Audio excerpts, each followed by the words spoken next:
So you most probably all know the usual calculus. So when we consider the space Rn of real numbers, of vectors, n-dimensional,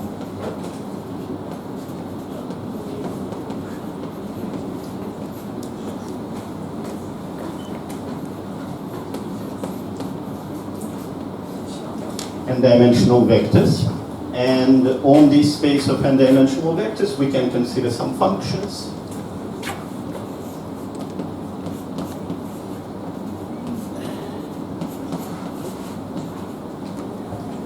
Kind of a basic example of the domain of the functions and functions itself.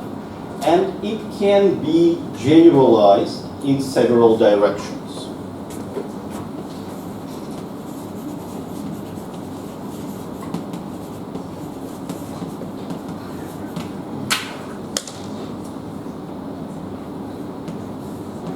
Generalizations. To generalize this, say, model situation, we need to figure out what properties of, say, Rn, what properties of Rn do we want to keep when we consider some more general situations. What properties of that Rn we want to keep. And to figure out what properties of Rn we want to keep, we need to figure out what properties of Rn we have. Let's do this. So we have Rn, the set of n-dimensional vectors. What can we do with vectors? So if, for instance, we have two vectors, what can we do with them? Add them up and get a vector as well. If we have a single vector, what can we do with this vector? Multiply it by a scalar, so to make it larger or smaller. So this is the first thing which we have. We have addition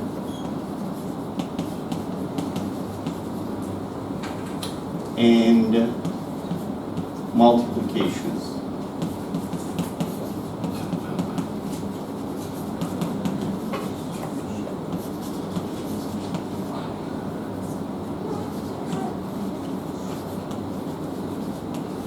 By scalars. We have an addition of vectors and multiplication of vectors by scalar. But in this particular case of Rn, our vectors, their coordinates, every single coordinate is a real number. So how can we generalize it? We can consider just any vectors. We say any coordinate be not necessarily a real number, but something else.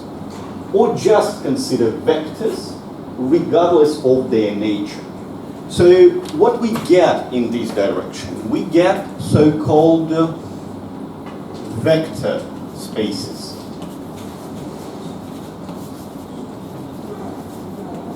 Vector spaces.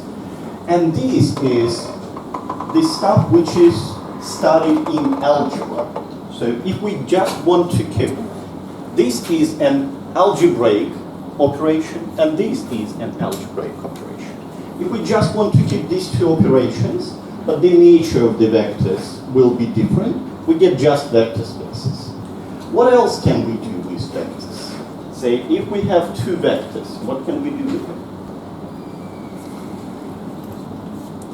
We can consider the dot product of two vectors.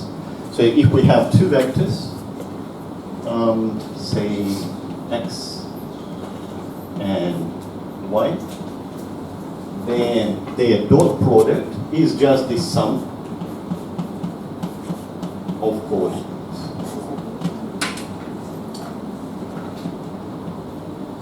So are you familiar with this?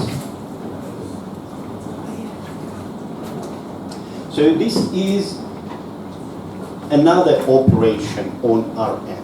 And if we want to keep this operation, the generalization preserving this property is called the inner product spaces.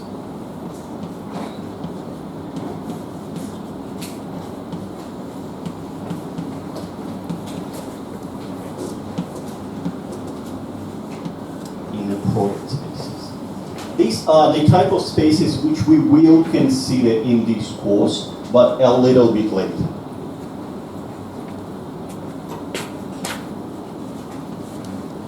One more thing, which is not rather about the space Rn, but about the functions. What can we do with functions? Yeah, we can integrate it. What else? We can differentiate it, and we can consider the limit of the function.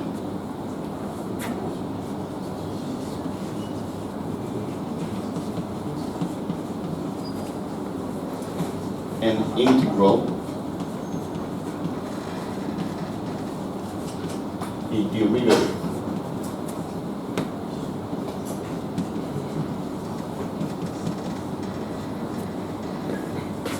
A limit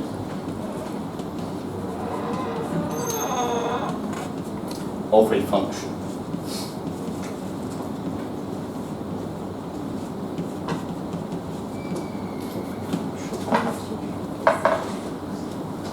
But in fact, to speak about integral or to speak about derivative, we need the limit, because in the definition of derivative, and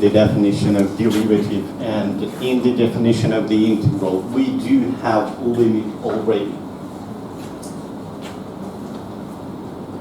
But what property, what do we need to define limits?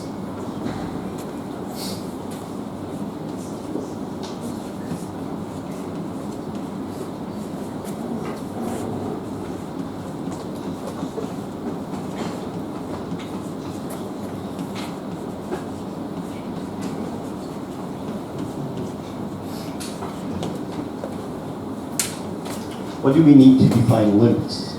So in the definition of the limit, we typically say that, at a point, limit of a function at a point. So if the two values of the argument are close to, or rather, well, I'm speaking about the continuous, definition of the continuous function. So if the two values are close to each other, then the values of the functions are also close to each other. So to speak about the limit, we need the notion of 2 points being close to each other, which means the distance.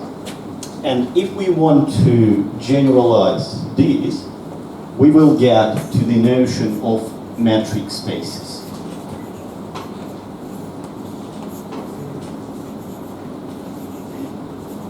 The notion of metric spaces is, the metric space is a generalization of the real numbers in a way that it preserves the notion of a distance.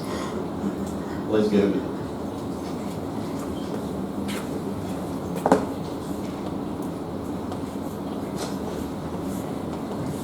Definition. So a metric space consists of two objects, as you might guess. A pair, X and rho, when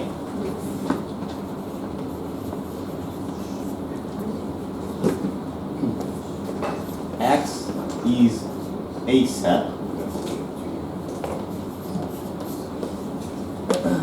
so as a first element of our metric space, or rather pair, we take a set. We will call the elements of this set points.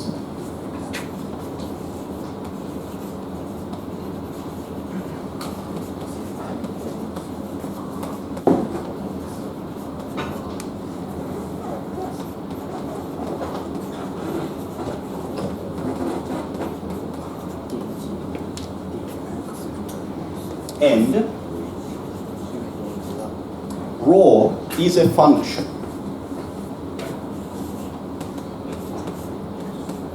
On a Cartesian product of x times x into, well, say, real numbers. So it is a function which takes two elements, 2 points, and returns the numerical value, which will be the distance. But first of all, what do we want from the distance? Can a distance be between 2 points? Can it be 0? Can it be negative?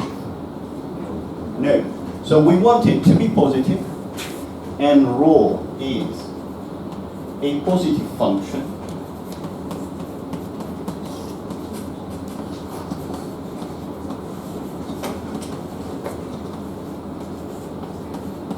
such that that's not everything. Positivity is not everything. We need few more. So exactly, we will need these 3 conditions. We will call them axioms. So the first axiom is that the distance between 2 points equals to 0 when? Yeah. If and only if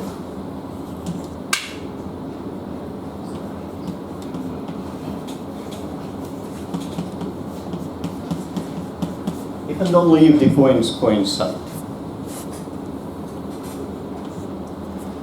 The second axiom is the axiom of symmetry. Well, I wanted to ask what is it about, but I already told you. So rho of xy should be equal to rho of yx. So it doesn't matter in which direction we're measuring the distance, we must get the same result. And the third one is the triangle inequality.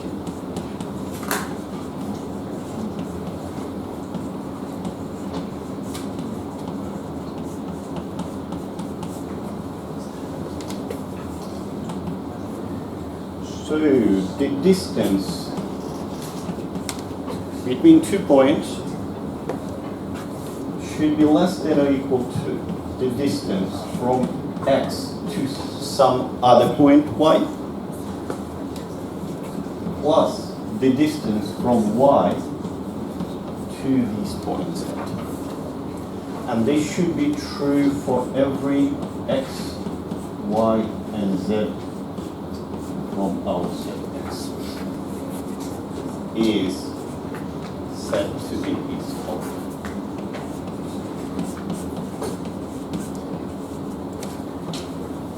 A metric space.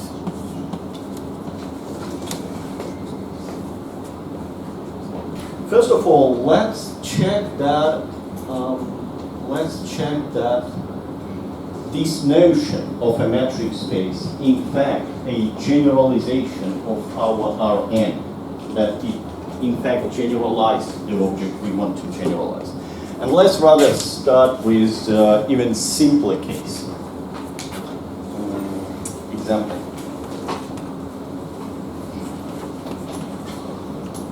1.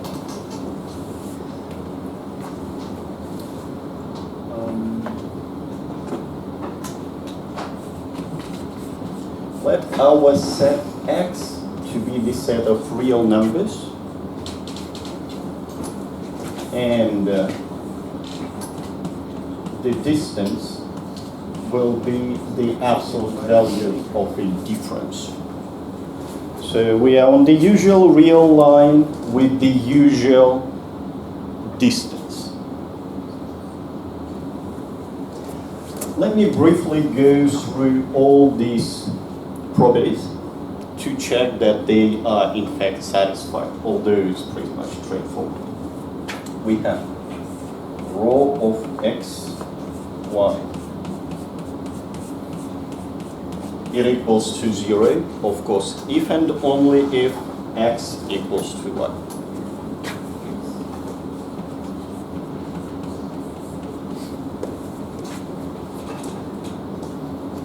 That was the first thing.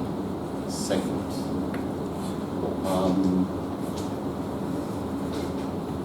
rho of xy equals to absolute value of x minus y.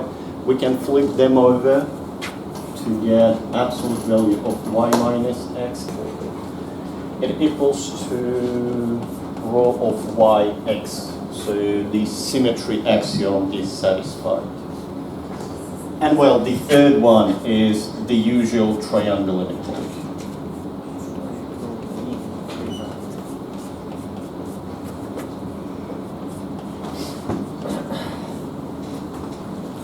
Okay, done with the very first example. Let's go to slightly more sophisticated example.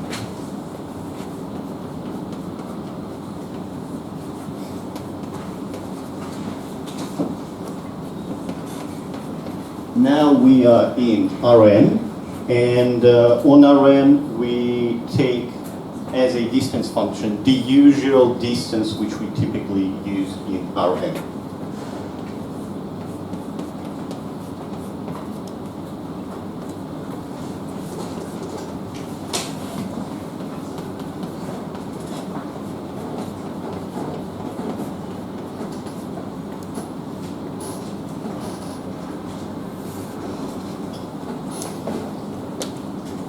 So the usual Euclidean distance, which we use in Rn. Well, the first two axioms are quite straightforward.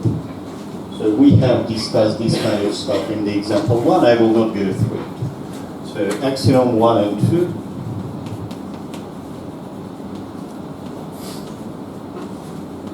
Are clear.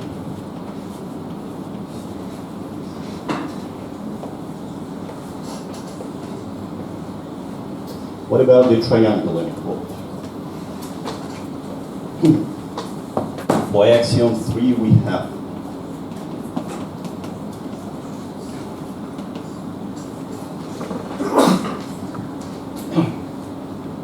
so let me write down what we want to show.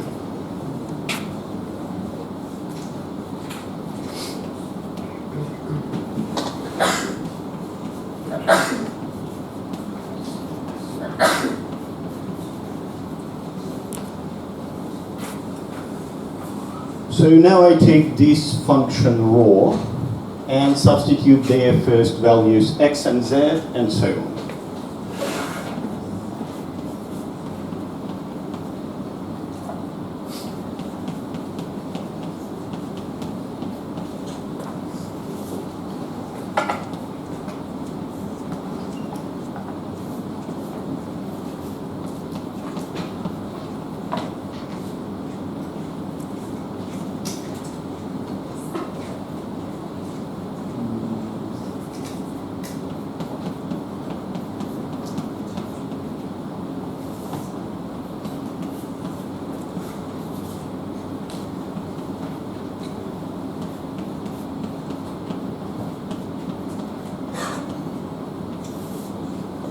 This is what we want to prove. To show that this function rho, this distance function, satisfy the third axiom from the definition of a metric space. This looks quite complicated. Let's make it a little bit simpler by substitution.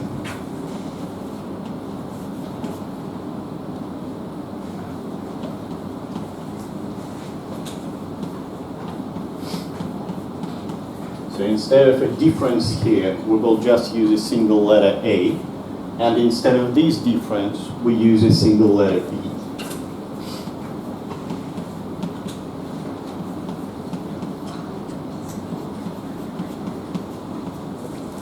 Then, using this notation, we can simplify this difference.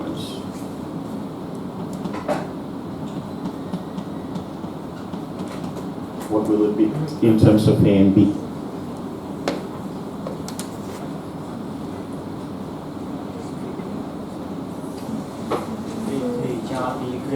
Yeah, it's AK plus BK. So let's rewrite it down in terms of, again, what we want to prove.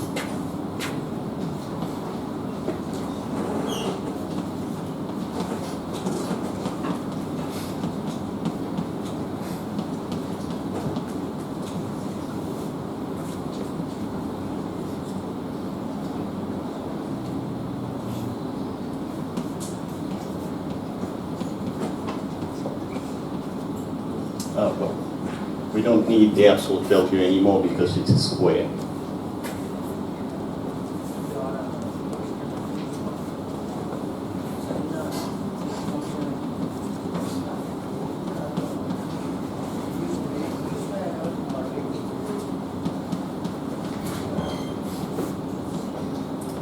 So this is what we want to prove. This inequality is called the Minkowski inequality.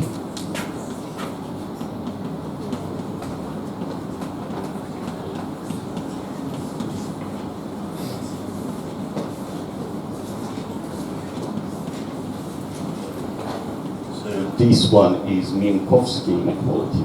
But to prove it, we will need the Cauchy-Schwarz inequality.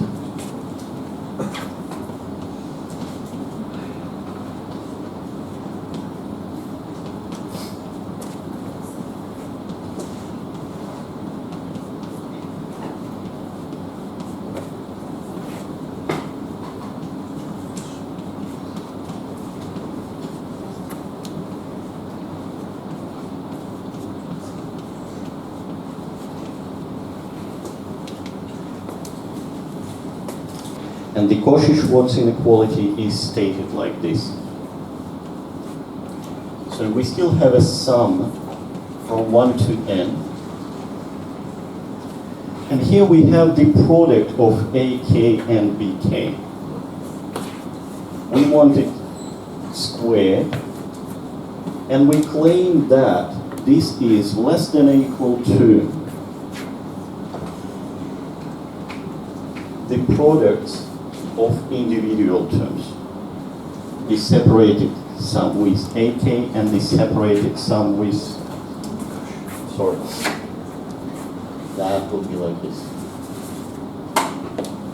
So we have in square here.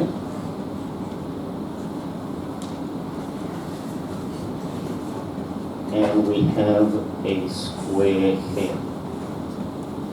So this is the Cauchy-Schwarz inequality. So I will introduce some notations. So the left-hand side of this inequality I will call by capital B squared.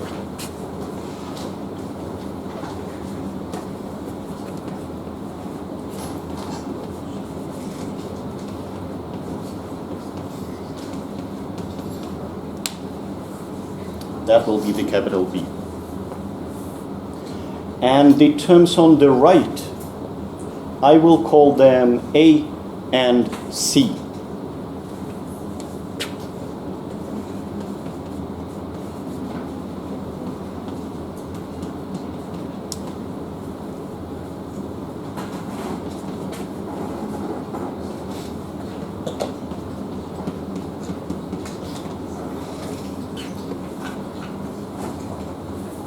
So, in these new notations, we need to prove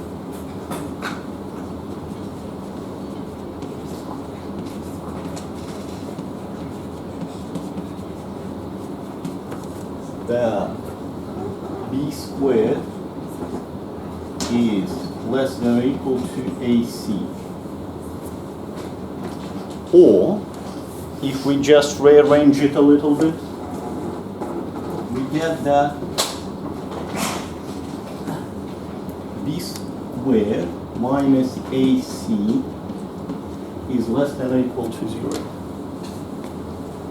Does it remind you of something? It looks like a discriminant for the quadratic equation. So discriminant, so if we consider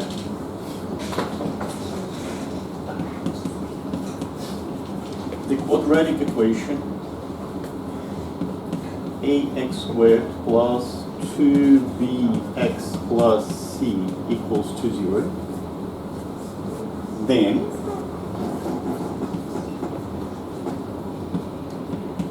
its discriminant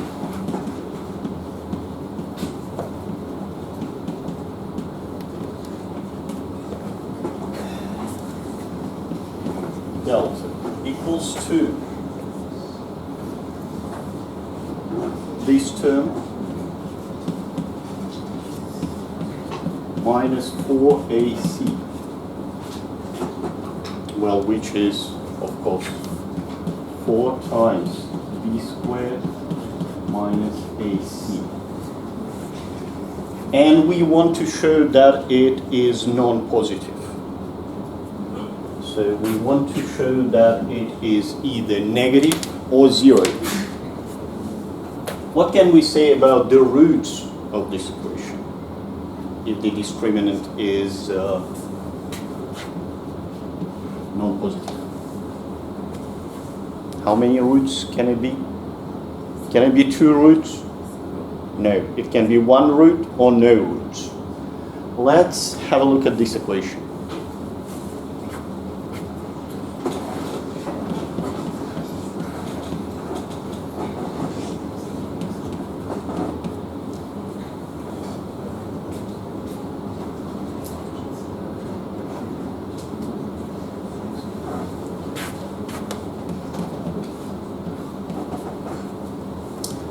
Okay, our A is this sum. So I will write it like this. A1 squared plus blah blah blah AN squared times x squared. Our B is this sum.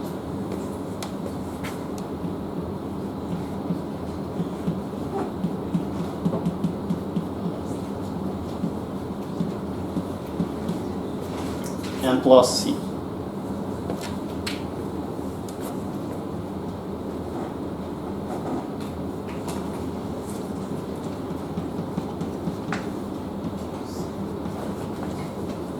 What I will do now, I will take the first term from here, a1 squared times x squared. I will take the first term from here, plus 2a1 b1, and I will take the first term from here, b1 squared.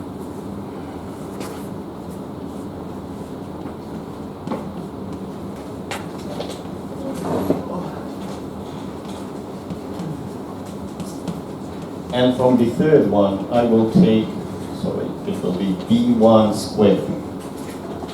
So I've collected the first terms. I will do the same stuff with the second terms, with third terms, and up to the term number n.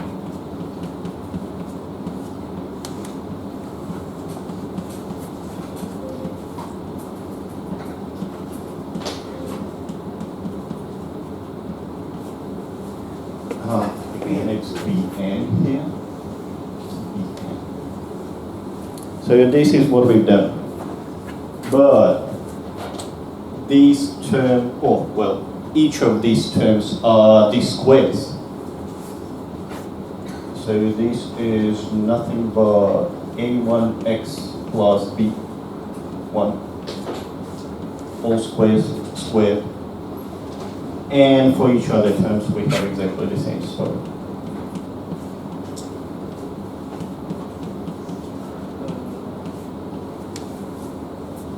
What can we say about this sum? Yeah, it cannot be negative. It's greater than or equal to 0.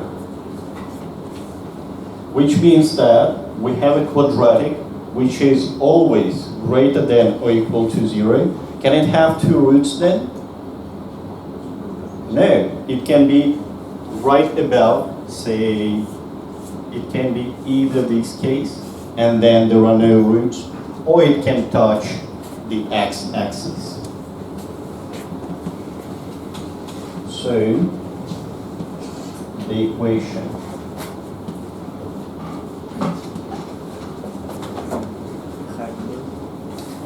cannot, the equation has either 1 root, 1 real root, or no roots. But this means that the discriminant of this equation is less than or equal to 0, and this is exactly what we wanted to prove.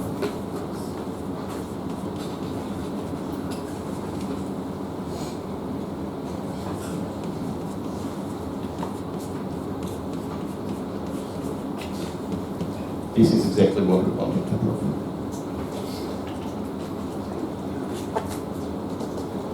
So we are done with Cauchy-Schwarz inequality.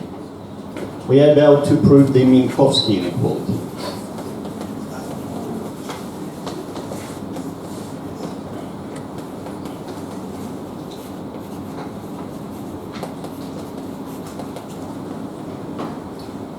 which is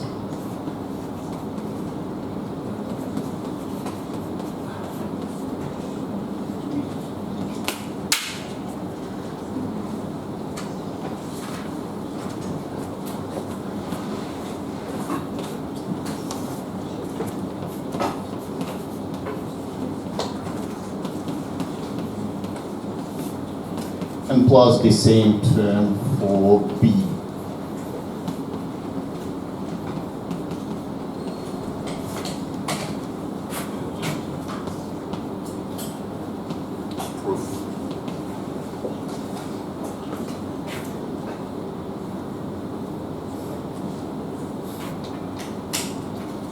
First of all, let's take the left-hand side. We will not write the square root for simplicity. Let's take it like this. So just the sum from the left.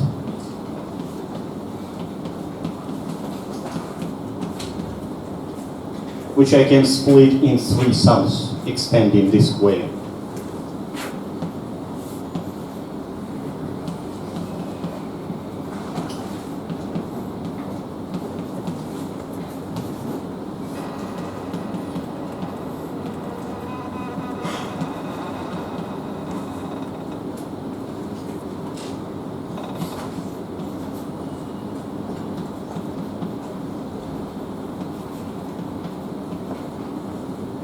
Just expanded this way.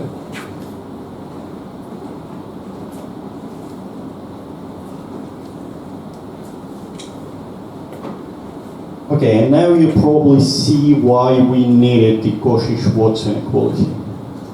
Because the middle term is the sum of the products of AK times AK and BK, and for the middle term we will use the Cauchy-Schwarz inequality.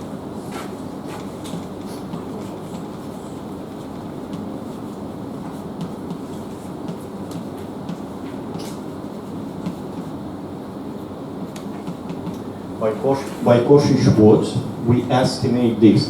We will keep the first and the last term, and we only estimate the middle term.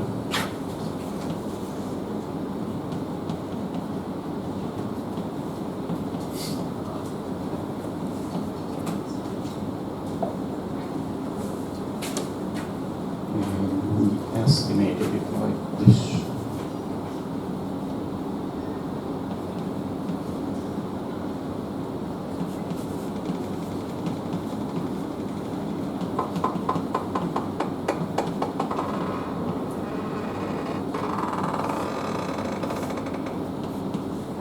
This is how I estimated it.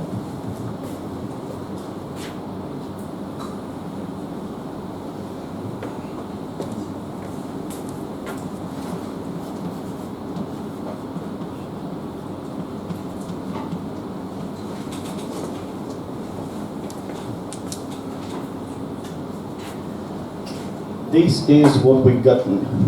But if you carefully have a look at this expression, then you will see that it is nothing but these plus these all squared.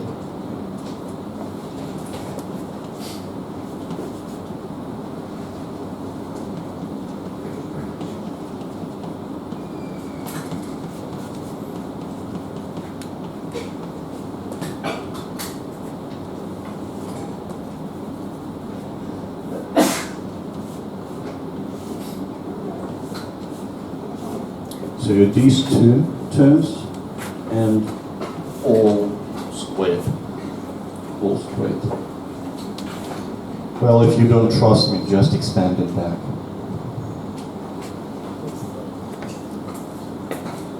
Well, we proved that this sum is less than the square of this sum. So if we take the square root of this inequality, we will get exactly the Minkowski inequality.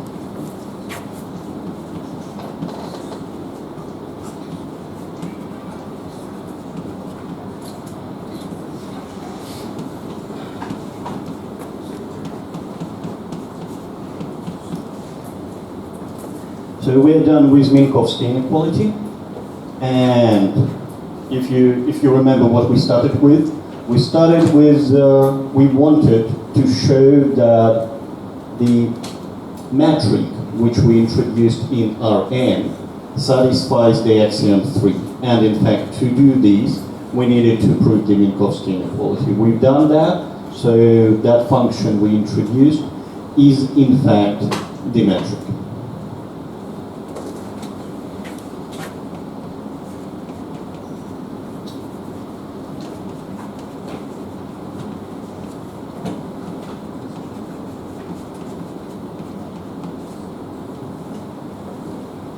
Okay, so two examples. In the first example, we showed that our notion of the metric space generalizes the usual real line with the usual metric.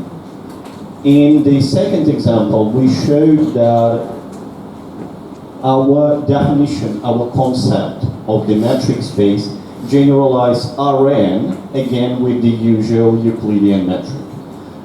So it covers the objects which we knew before. Let's now go and have a look at new objects. What's new can we get having this definition of the metric space? As a motivational example, let's consider the situation when, say, we are in the city center, it doesn't matter, not even in the city center, we are outside. And we are at the point A, and we want to go to the point B. But between these 2 points, say there is a park.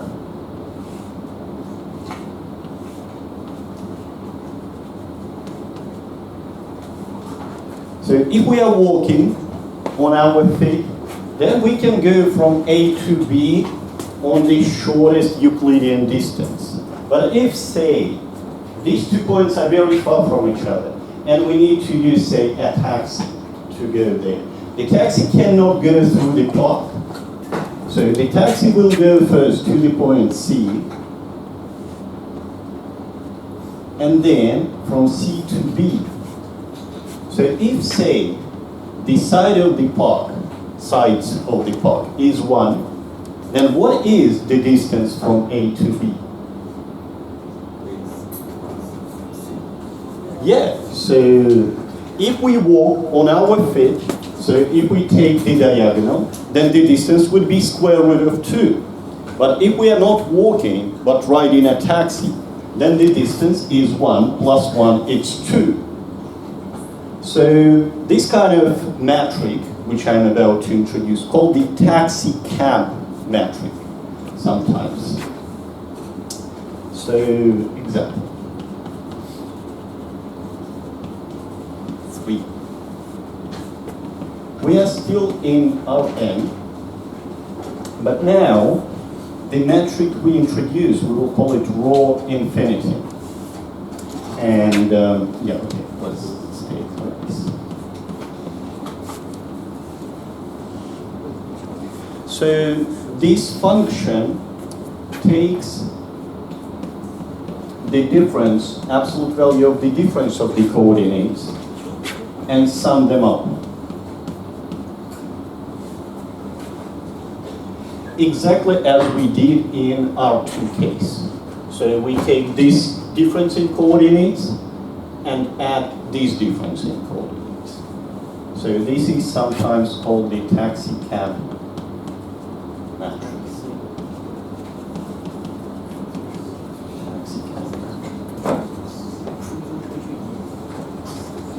Okay, so we have introduced a new function on Rn. Now we need to prove that it is a metric. What can we say about axiom number 1? Is it true? Yes. What about the axiom number 2? Yes. Yes. What about the axiom number 3? It is true as well, because what we have here is the sum of these terms, and we know that for terms like this one, the absolute value satisfies the triangle inequality. So it is, in fact, a metric. Sometimes it's called the taxi cab metric, and this kind of metric, well, this metric is sometimes used in regression analysis.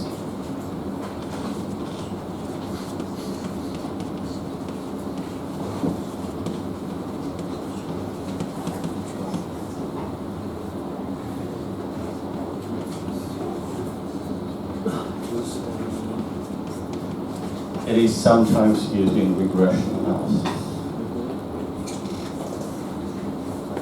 Sometimes it is convenient not to specify a metric space as a pair, say X and rho, but sometimes it is convenient to take the set and subscript the metric. So this kind of metric space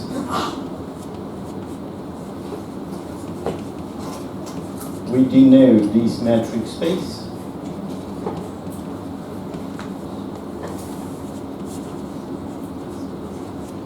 by Rn, and as a lower index, as a subscript, we write infinity for the metric being rho infinity.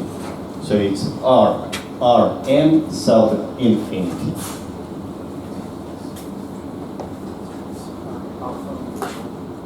Any questions about this example? Let's go to one more fairly exotic metric. So as a motivational example, we will take the chessboard. Let me draw a piece of the chessboard.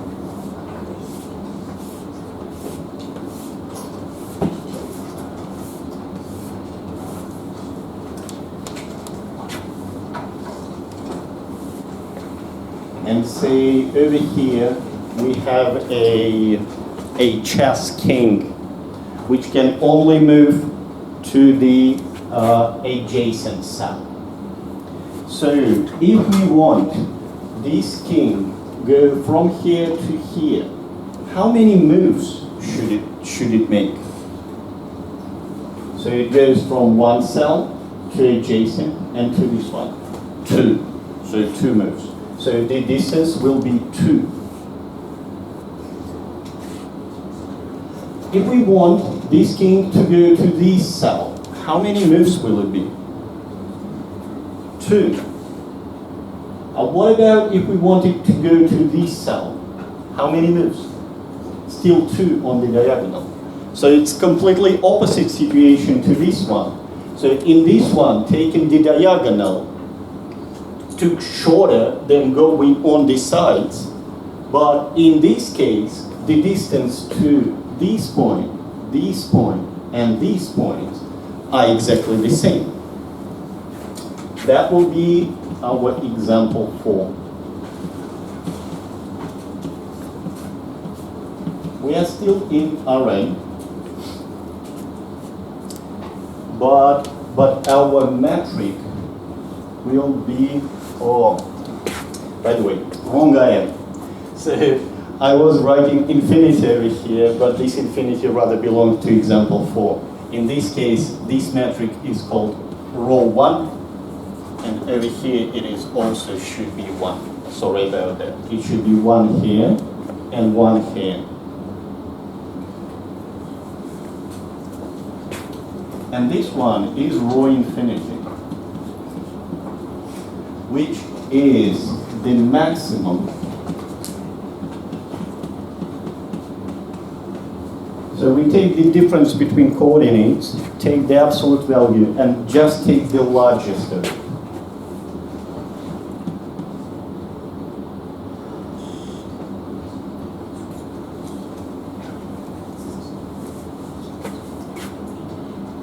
Is it a metric? What about axiom 1?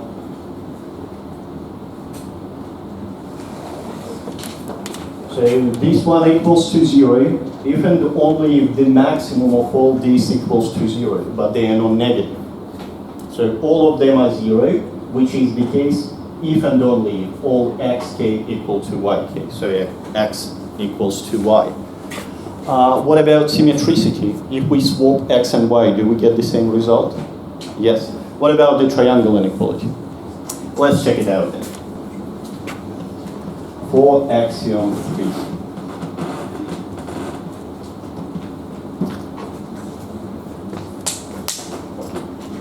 We take x, y, and z from Rn.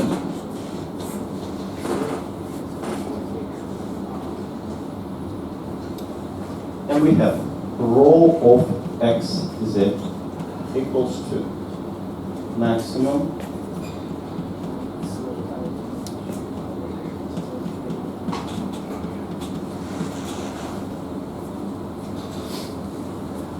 well, we want to get y involved. So let me add and subtract yk.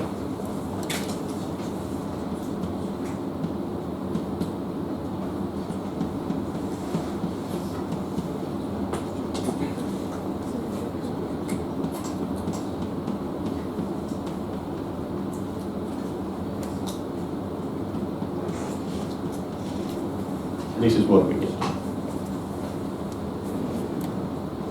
Now let's use the triangle inequality for the absolute value.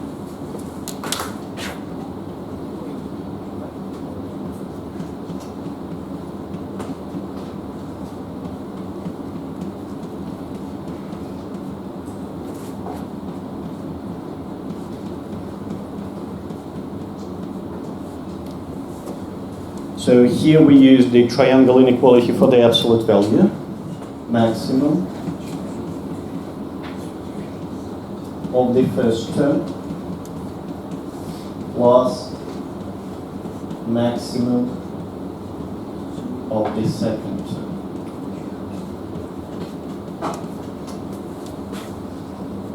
And this one. So maximum of this sum is less than or equal to than the sum of maximums. And well, this is nothing but rho of xy, and this is rho of yz, and we are done.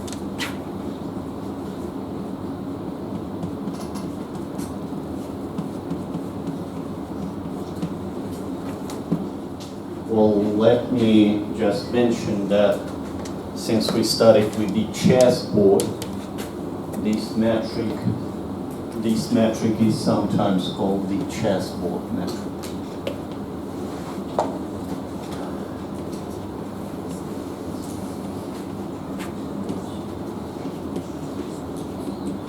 The chessboard metric. So far, all the examples we had were in Rn or even R1.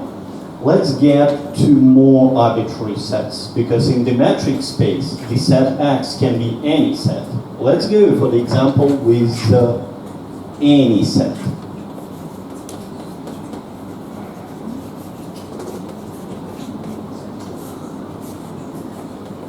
So let in fact X be an arbitrary set.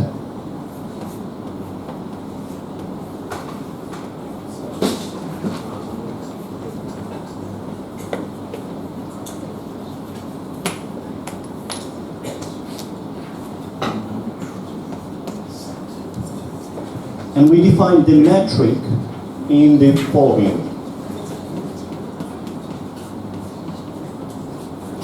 So the distance between 2 points will be equal to 0 if they coincide, and it will be equal to 1 if they do not.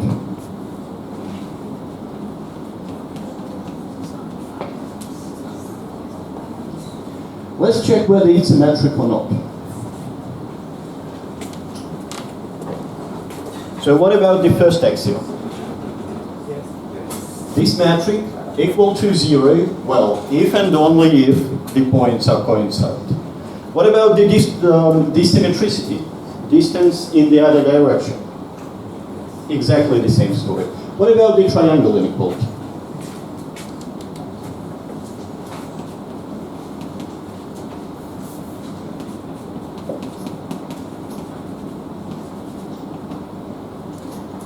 So we want to check that distance from x to z less than or equal to distance from x to y plus distance from x to from y to z. This is what we want to check. That's right, we want to check.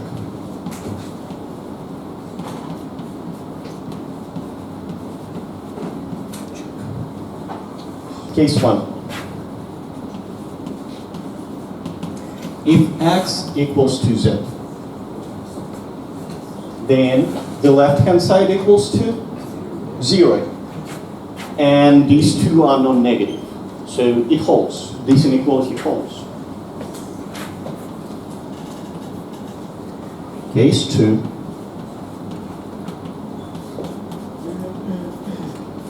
X does not equal to z. So we have 1 equals to rho of x z. Okay, what about the right-hand side?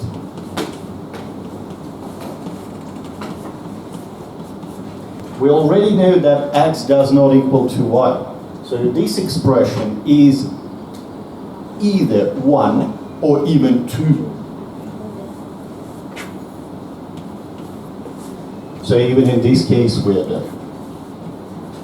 So it follows that rho is a metric. So this metric is sometimes called the discrete metric.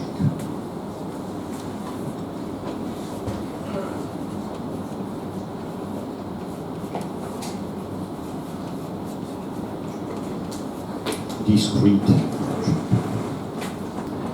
Let us now consider as an underlying set, consider the set of functions. Example 6. So let our set x to be the set of all continuous functions on the interval AB.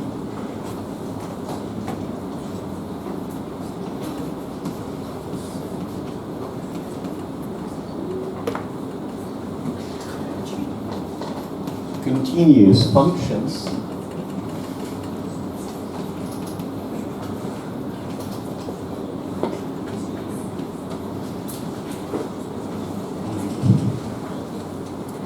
to measure the distance between the functions, we define metric between two functions f and g to be, well, we will take the difference between f and g, and we will take the maximum over all points.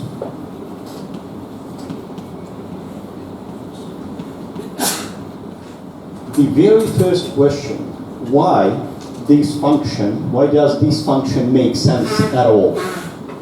So before that, we didn't have any problem with that, because we were in the case where we took the maximum, or we took the sum over the finite set we were in Rn. Here, we take the maximum of this function over the interval. Why does this maximum finite?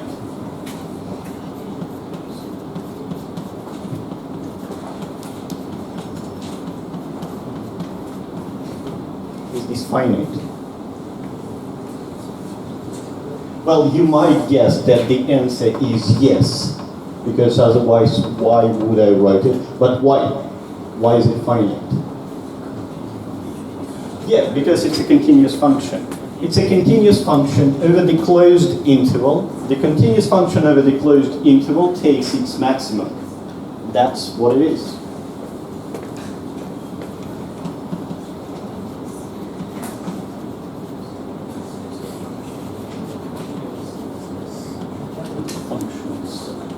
Are continuous.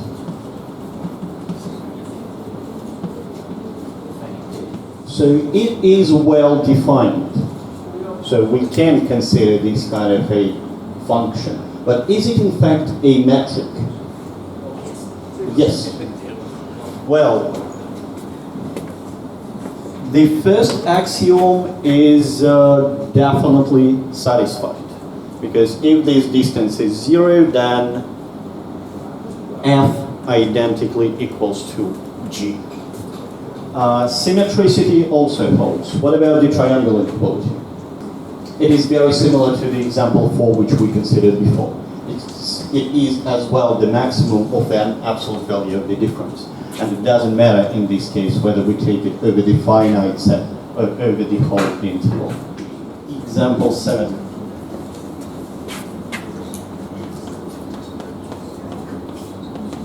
We are still in the case of continuous functions on the interval AB.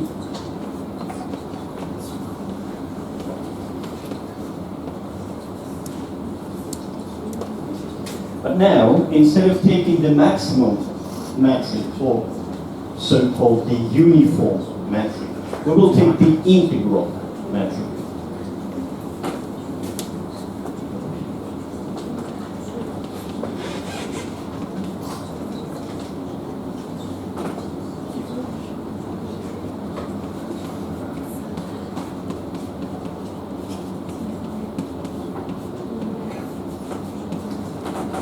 We take this kind of a metric. In this example, exactly as in example 7, we have the question of whether well, it's not about finiteness, it's about why can we define the function rho like this. So we have an integral there. Can we apply the integral? Yes, why? It's continuous. Continuous functions are integrable. So this is well defined. Is it a metric? Yes. Well, yes. Why? So symmetricity. Symmetricity is fairly straightforward. We swap them over, we get the same result. Triangle inequality.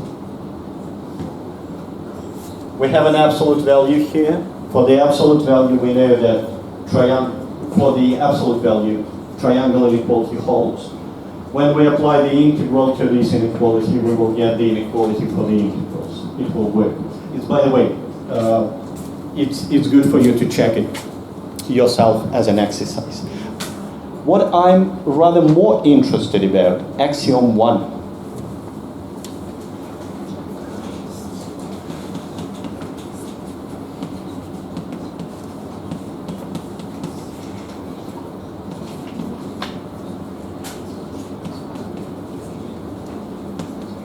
If and only if f identically equal to g, is it true? Yes, why? Why? It's not obvious. So the question is rather, if the integral of a function equal to 0, does it mean that the function is 0? So if we have a function, we integrated it, and we got 0. Does it mean that the function is 0? So for instance, if we have a function like this, well, pretty much, you probably understood what I mean. 1/2, 1 minus 1. What is the integral of this function over the interval from 0 to 1? It is 0, but it's not 0. But here we are in a quite specific case. So the function we integrate is an absolute value. So it is non-negative. So if the function is non-negative and its integral is 0, is it 0? Not always.